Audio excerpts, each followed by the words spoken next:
నమస్తే, welcome to city news. నేను సునీత. రాష్ట్రంలో ఏర్పాటు చేస్తున్న పరిశ్రమల్లో ఉద్యోగాల కల్పనకు అనుగుణంగా యువతకు నైపుణ్యాలు పెంపొందించేందుకు కృషి చేస్తున్నామని రాష్ట్ర మంత్రి టీజీ భరత్ అన్నారు. రాష్ట్ర శాసనసభలో జరిగిన సమావేశంలో సభ్యులు అడిగిన ప్రశ్నలకు ఆయన సమాధానమిచ్చారు. రాష్ట్ర శాసనసభలో పలువురు సభ్యులు అడిగిన ప్రశ్నలకు రాష్ట్ర పరిశ్రమలు, వాణిజ్యం, ఆహార శుద్ధి శాఖ మంత్రి టీజీ భరత్ వివరణ ఇచ్చారు.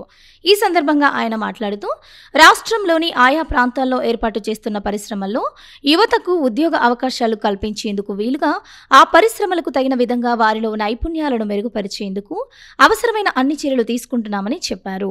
ఇందుకోసం ఐటీఐ కాలేజీలను సంప్రదించి ఆ విద్యార్థులకు నైపుణ్యాలను అభివృద్ధి చేసి ఉద్యోగ అవకాశాలు కల్పించేలా చూస్తామన్నారు. రాష్ట్రంలో భూములు తీసుకున్న పరిశ్రమలు తర్వాత పరిశ్రమలు ఏర్పాటు చేయడం లేదని సభ్యులు అడిగిన ప్రశ్నలకు ఆయన సమాధానం ఇస్తూ ఇందుకు సంబంధించి ఆయా పరిశ్రమలకు నోటీసులు జారీ చేశామని, డిపిఆర్ ప్రకారం ఆయా పరిశ్రమలు ఏర్పాటు చేయకపోతే అవసరమైన చర్యలు తీసుకుంటామని వివరించారు. నెల్లూరులో రిలయన్స్ పరిశ్రమకు సంబంధించి సమాధానం ఇస్తూ అక్కడ ఇండస్ట్రియల్ పార్క్ ఏర్పాటు చేసేందుకు ప్రతిపాదన నిలిస్తే దాని ప్రకారం ముందుకు వెళ్తామని చెప్పారు.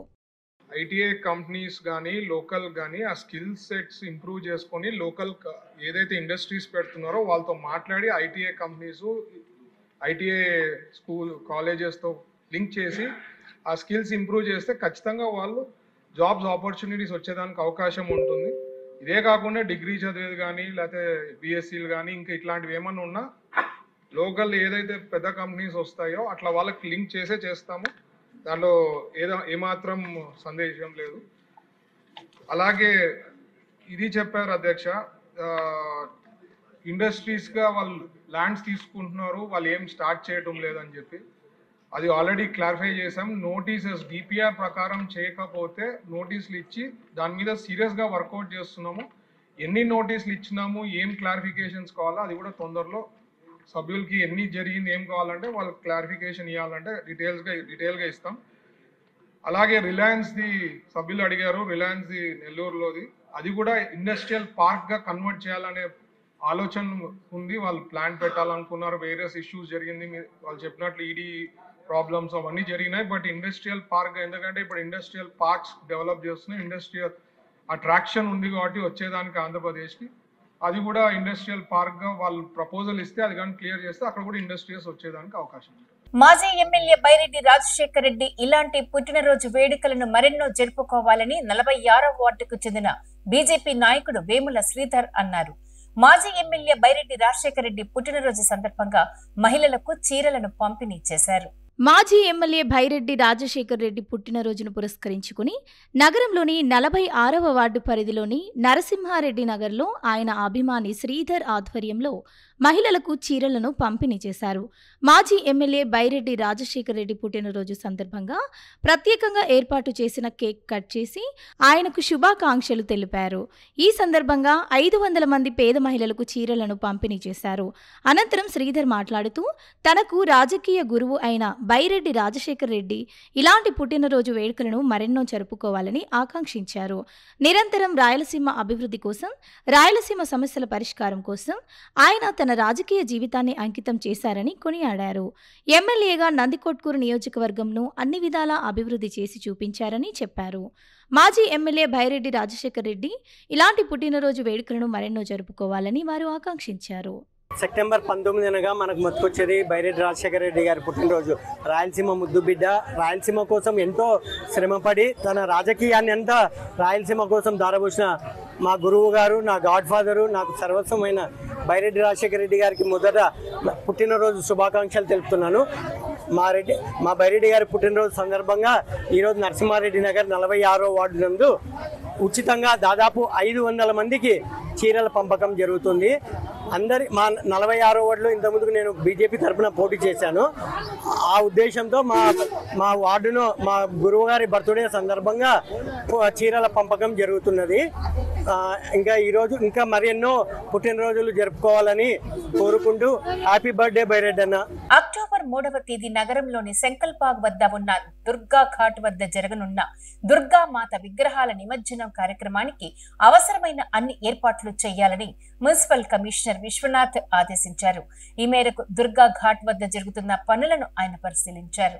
నగరంలోని సంకల్బాగ్ తుంగభద్ర నది తీరంలో ఉన్న దుర్గా ఘాట్ను కర్నూలు నగరపాలక సంస్థ కమిషనర్ విశ్వనాథ పరిశీలించారు. ఈ సందర్భంగా నగరంలో అక్టోబర్ 3వ తేదీ జరగనున్న దుర్గా మాతా విగ్రహాల నిమజ్జన కార్యక్రమాన్ని శ్రద్ధగా సక్రమంగా నిర్వహించేందుకు అవసరమైన అన్ని ఏర్పాట్లు చేయాలని మున్సిపల్ కమిషనర్ విశ్వనాథ సంబంధిత అధికారులను ఆదేశించారు. దుర్గా ఘాట్ ప్రాంతంలో వెంటనే పెయింటింగ్ పనులు పూర్తి చేయాలని సూచించారు. దుర్గా ఘాట్తో పాటు పరిసర ప్రాంతాల్లో పారిశుద్ధ్యంను కట్టుదిట్టంగా అమలు చేసేందుకు అవసరమైన అన్ని చర్యలు తీసుకోవాలని ఆదేశించారు. అలాగే ఘాట్ వైపు వచ్చే రహదారులపై ఉన్న విద్యుత్ దీపాలను మరమ్మతులు చేసి వెలుగులు వచ్చేలా ఏర్పాటు చేయాలని ఆదేశించారు. దుర్గా ఘాట్ వద్ద జరిగే నిమజ్జన కార్యక్రమానికి వచ్చే భక్తులకు ఎలాంటి అసౌకర్యం కలగకుండా అవసరమైన అన్ని ఏర్పాట్లు చేయాలని సూచించారు. ఇందుకు సంబంధించిన పనులను వీలైనంత త్వరగా పూర్తి చేసి దుర్గామాత విగ్రహాల నిమజ్జన కార్యక్రమాన్ని విజయవంతం చేయాలని కోరారు. ఈ కార్యక్రమంలో మున్సిపల్ కార్పొరేషన్ ప్రజా ఆరోగ్య అధికారి డాక్టర్ విశ్వేశ్వరరెడ్డి, పారిశుద్ధ్య పర్యవేక్షక అధికారి Nagaraju, AE Vaishnavi, sanitation inspector Ramesh తదితరులు పాల్గొన్నారు. ఎంతో కాలంగా అపరిష్కృతంగా ఉన్న తమ సమస్యలను పరిష్కరించాలని ఆంధ్రప్రదేశ్ పవర్ ఎంప్లాయీస్ జేఏసీ జిల్లా ప్రతినిధి బెల్గల్ హుసేని అన్నారు. తమ సమస్యలను పరిష్కరించాలని కోరుతూ వారు కర్నూలు నగరంలో నిరసన కార్యక్రమాన్ని నిర్వహించారు. తమ సమస్యలను పరిష్కరించాలని కోరుతూ విద్యుత్ ఉద్యోగులు AP state power employees JAC ఆధ్వర్యంలో నగరంలో నిరసన కార్యక్రమాన్ని నిర్వహించారు. ఈ సందర్భంగా జరిగిన కార్యక్రమంలో జిల్లాలోని వివిధ ప్రాంతాలకు చెందిన విద్యుత్ ఉద్యోగులు అధిక సంఖ్యలో పాల్గొన్నారు. ఈ సందర్భంగా తమ సమస్యలను పరిష్కరించాలని కోరుతూ నినాదాలు చేశారు. అనంతరం విద్యుత్ జేఏసీ ప్రతినిధి బెలగల్ హుసేని మాట్లాడుతూ దీర్ఘకాలికంగా అపరిష్కృతంగా ఉన్న తమ సమస్యలను పరిష్కరించాలని కోరారు. గతంలో అధికారంలో ఉన్న ప్రభుత్వం తమ సమస్యలను వినేందుకు కూడా ఆసక్తి చూపలేదని, ప్రస్తుత ప్రభుత్వమైనా తమ సమస్యలను పరిష్కరించాలని సూచించారు. గత ఎన్నికల సమయంలో తమ అధికారంలోకి వస్తే విద్యుత్ శాఖలో కాంట్రాక్ట్ వ్యవస్థ లేకుండా చేస్తామని చెప్పారని, దానిని అమలు చేయాలని విజ్ఞప్తి చేశారు. అలాగే 1999 నుంచి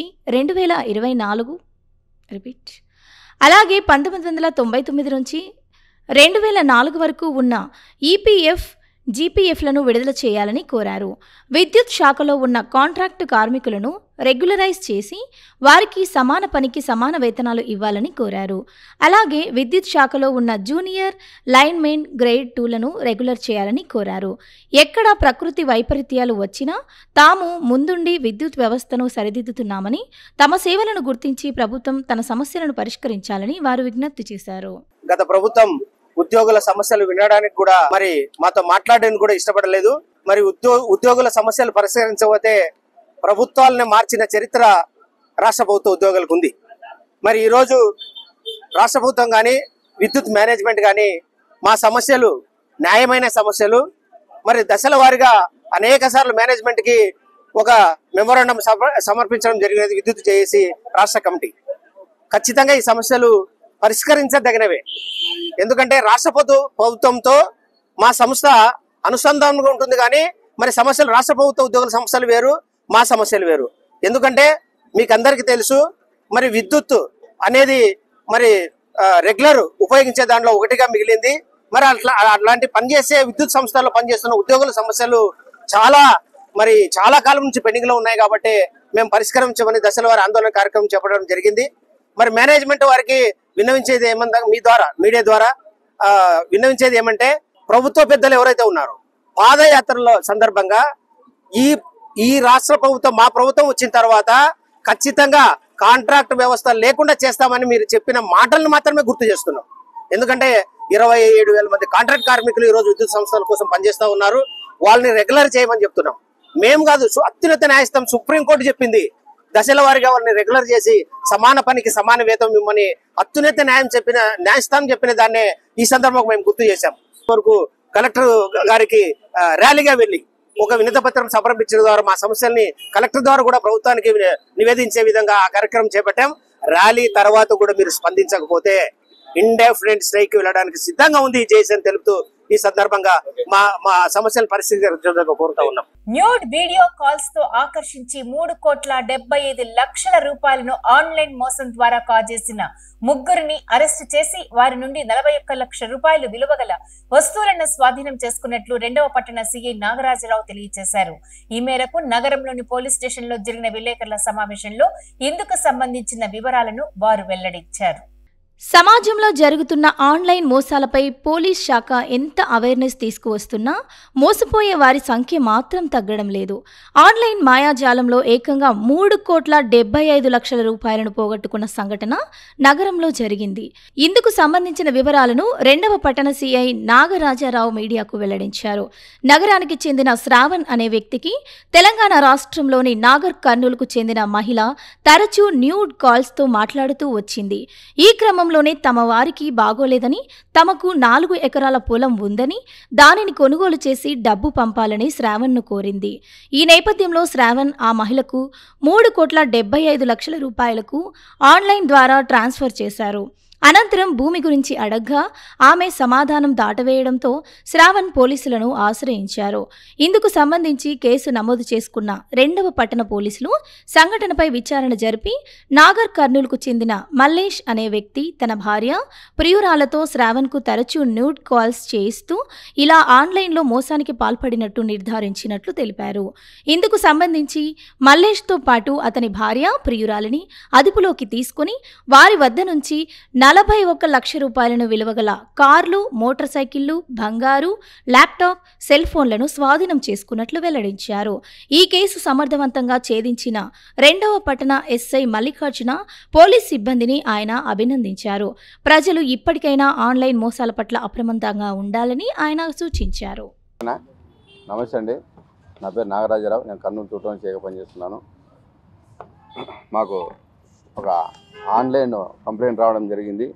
ఫిర్యాదు వచ్చేసేసి శ్రావణు, మేము క్రైమ్ నెంబర్ 237/25. ఈ కంప్లైంట్ యొక్క సారాంశం ఏమంటే, ఒక అమ్మాయి సంవత్సరం క్రితం పరిచయం వేసేసి ఆ అమ్మాయి ఇతనితో పరిచయం పెంచుకొనేసేసి న్యూడ్ వీడియో కాల్స్ అన్నీ కూడా చేస్తూ, మా ఇంట్లో వాళ్ళకి బాగలేదు, మా పొలం అమ్ముతాము, 4 ఎకరాల పొలం ఉంది, నీకు తక్కువ రేటుకి ఇస్తామని చెప్పేసి దాదాపు 3,75,00,000 ఇతనితో ఆన్లైన్ ట్రాన్స్ఫర్ చేయించుకుంది. మళ్ళీ పొలం విషయానికి వచ్చే లోపల ఏదో ఒకటి దాటవేయడము, వాయిదాలు వేయడము, ఇవన్నీ కూడా చేయడం జరిగింది. దాని మీద కంప్లైంట్ కేసు రిజిస్టర్ చేసుకొని మేము దర్యాప్తులో భాగంగా అన్నీ కూడా ఇన్వెస్టిగేషన్ మొదలు పెడితే, ఈ కాలర్ వచ్చేసేసి ఇతను ఒరిజినల్గా వచ్చేసేసి ఒక పర్సన్ మల్లేష్ అని చెప్పేసి మనకి నాగర్ కర్నూలు కల్వకుర్తి మండలము నాగర్ కర్నూలు జిల్లాకు చెందిన వాళ్ళు, తెలంగాణ రాష్ట్రం చెందిన అతను. ఇతని భార్య పేరు మీద ఇతని భార్యతోనూ మరియు ఇతని యొక్క గర్ల్ ఫ్రెండ్తోనూ ఈ న్యూడ్ కాల్స్, ఈ కాల్స్ అన్నీ చేయించడము, మనుషుల్ని ట్యాప్ చేయడము, వాళ్ళతో డబ్బులు వేయించుకోవడము, బ్లాక్మెయిల్ చేయడము, ఇవన్నీ కూడా చేస్తూ ఉన్నాడు. ఇదంతా కూడా మేము ఇన్వెస్టిగేషన్లో మొత్తం అనేది వాళ్ళని పట్టుకోవడం జరిగింది. అతని భార్యని, అతని యొక్క గర్ల్ ఫ్రెండ్ ముగ్గురిని కూడా క్యాచ్ చేసి తీసుకురావడం జరిగింది. అతని దగ్గర నుంచి 41 లక్షల విలువ చేసే కార్లు, మోటార్ సైకిల్, మళ్ళీ బంగారు, ఈ ల్యాప్టాప్లు, సెల్ ఫోన్లు ఇవన్నీ కూడా రికవర్ చేయడం జరిగింది. దీంట్లో మా ఎస్ఐ మల్లికార్జున మరియు మా కానిస్టేబుల్ టీము మహేంద్ర, శ్రీనివాసులు, రవికుమారు వీళ్ళంతా కూడా చాలా డెడికేటెడ్గా వర్క్ చేసేసి ఈ కేసును 1 వీక్ లోపలనే దీన్ని ఛేదించేసేసి ముద్దాయిలందరినీ కూడా పట్టుకోవడం జరిగింది. ఇప్పుడు రిమాండ్కి పెడుతున్నాం, కోర్టు వారి ముందు హాజరుపడుతున్నాం. కేసులు కూడా ఉన్నాయి. తిరుపతిలో ఇతని గర్ల్ ఫ్రెండ్ మీద చైన్ స్నాచింగ్ కేసులు ఉన్నాయి. మళ్ళీ ఇతని మీద 2 కేసులు ఉన్నాయి హైదరాబాద్లో. వీళ్ళంతా కూడా నేర చరిత్ర కలిగిన వాళ్ళే. వీళ్ళని వాళ్ళ సొంత ఊరికి పోయేసేసి నాగర్ కర్నూలు వాళ్ళ సొంత ఊరికి పోయేసేసి అక్కడి నుంచి కూడా వాళ్ళని అరెస్ట్ చేసి తీసుకోవడం. ప్రజలకు తెలియజేసేది ఏమంటే, ఎవరైనా తెలియని వ్యక్తులు కానీ తెలియని లేడీస్ కానీ ఎవరైనా కనుక కాల్స్ చేసి న్యూడ్ వీడియోస్ అనో లేకపోతే కనుక ఇంకోటనో కాల్స్ చేసి కనుక దయచేసి వాళ్ళ ట్రాప్లో పడవద్దు. వాళ్ళ ట్రాప్లో కనుక పడినారంటే కనుక మీరు మొత్తం అంతా కూడా వాళ్ళు డబ్బులన్నీ కూడా కాజేస్తారు. దయచేసి ప్రజలంతా కూడా ఈ విషయాన్ని గమనించి ఎవరు కూడా అన్నోన్ పర్సన్స్తో వీడియో కాల్స్ మాట్లాడొద్దని చెప్పేసి మేము మన ప్రజలందరినీ కూడా కోరుకుంటున్నాం. ఇవి ఇవాల్టి సిటీ న్యూస్ అప్డేట్స్. రేపు ఇదే సమయానికి ఇక్కడ ఇలాగే కలుద్దాం. Until then keep watching city news.